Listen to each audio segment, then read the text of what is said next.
সূরা আত তাকবীর, মক্কায় অবতীর্ণ, আয়াত 29, রুকু 1। বিসমিল্লাহির রহমানির রহিম।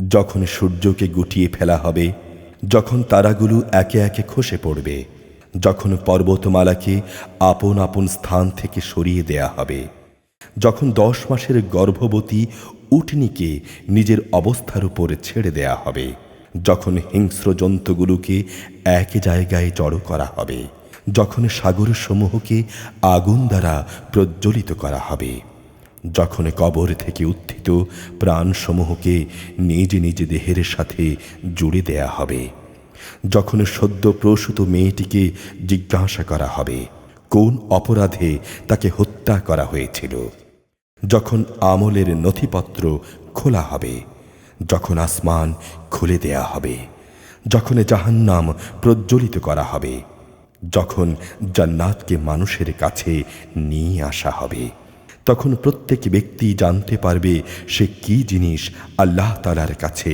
হাজির করেছে। আমি শপথ করছি সেসব তারকাপুঞ্জের যা চলতে চলতে গা ঢাকা দেয়, আবার মাঝে মাঝে যা অদৃশ্য হয়ে যায়। শপথ রাতের যখন তা নিঃশেষ হয়ে যায়, শপথ সকালবেলার যখন তা দিনের আলোয় নিঃশ্বাস নেয়। এ কোরআন হচ্ছে সম্মানিত ও মর্যাদা সম্পন্ন বাহকের পৌঁছানো বাণী। শক্তিশালী আরশের মালিক আল্লাহ তাআলার কাছে তার অবস্থান অনেক মর্যাদাপূর্ণ। যেখানে তাকে মান্য করা হয় অতঃপর সে সেখানে গভীর আস্থাভাজনও। তোমাদের সাথী কিন্তু পাগল নয়, সে তাকে স্বচ্ছ দিগন্তে দেখেছে।